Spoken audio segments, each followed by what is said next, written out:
मैं जिला संत कबीर नगर से जया भारत आप सबको प्रणाम करती हूँ और कहना चाहती हूँ, आज मैं जब अब अपनी मोबाइल को खोली ना कल, तो मैंने जब देखा कि खोली जो, तो उस पर लिखा था कि यूट्यूबर मालती चौहान इस दुनिया को अलविदा कह दिया, उनका निधन हो गया। बहुत दुख हुआ। मैं संत कबीर नगर की बेटी हूँ और मैं राजनीति करती हूँ और सुखी एक संत भी हूँ, और मेरे ज़िले की बेटी थी, कम पढ़ी लिखी थी और बहुत ही दिल की साफ थी, बहुत सज्जन थी, छल कपट से विरक्त थी, अपने बहुत ही सुंदर अदाओं से यूट्यूब पर अच्छे से अच्छे मतलब कलाकारिता दिखाती थी और उससे पैसे कमा करके अपने पूरे परिवार का भरण पोषण पर, नैहर के लोग, उसके माँ बाप, उसकी बहनें बहुत खुश थी। एक गरीब परिवार की बेटी थी और जब अलविदा हो गई ना, मतलब इस दुनिया से चली गई ना, उसकी हत्या कर दी गई।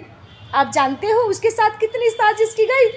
मुझे बहुत रोवाई आ रहा। उसके साथ साजिश करते वक्त लोगों ने क्या क्या नहीं कहा उसे, तरह तरह के लोगों ने उसके साथ आरोप लगाया। सारे आरोपों को सहते हुए वो बिटिया ना बहुत सुंदर अच्छे से अपना एक्टिंग करती थी, दिल की बेहद साफ थी, भोली भाली थी, देश दुनिया से और छल कपट प्रपंच से काफ़ी दूर थी, केवल अपनी कलाकारी को दिखाती थी। लेकिन इसको भी लोगों को रास नहीं आया। उसका पति विष्णुराज जानते क्या करता था? ये लोग पुरुष समाज के लोग, कहना तो नहीं चाहिए सब पुरुष हैं, लेकिन इतने गद्दार होते हैं ना।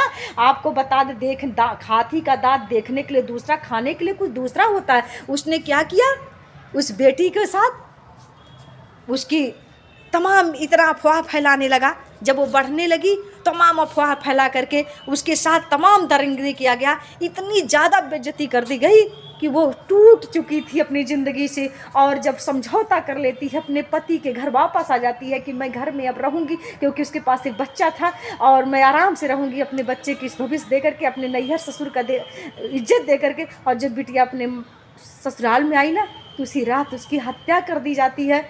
ये कहाँ का न्याय है? मैं ये बताना चाहती हूँ पूरे प्रशासन से और संत कबीर नगर वासियों से और प्रदेश वासियों से, सारे यूट्यूबर भाइयों से, कि ये इंसाफ की लड़ाई लड़नी चाहिए। और मालती चौहान के साथ जिसने भी अपराध किया है, वो अपराध का भागी जो होगा उसे कड़ी से कड़ी सज़ा मिलना चाहिए। मैं सभी लोगों से ही हाथ जोड़ करके प्रार्थना करती हूँ, यही आप लोगों से विनती करती हूँ, अनय करती हूँ कि हमारे ज़िले की ये बेटी, हंसती खेलती बेटी अब यहाँ से चली गई और बहुत दुख हुआ। मैं इसलिए आप लोगों से यही विनम्र निवेदन करती हूँ, उसके इंसाफ दिलाने तक आप लोग खड़े रहें। मैं भी आ रही हूँ और मैं उसके इंसाफ के लिए लड़ने का काम करूँगी। मैं जिला संत कबीर नगर की बेटी जया भारत आप सभी से यही प्रार्थना करती हूँ।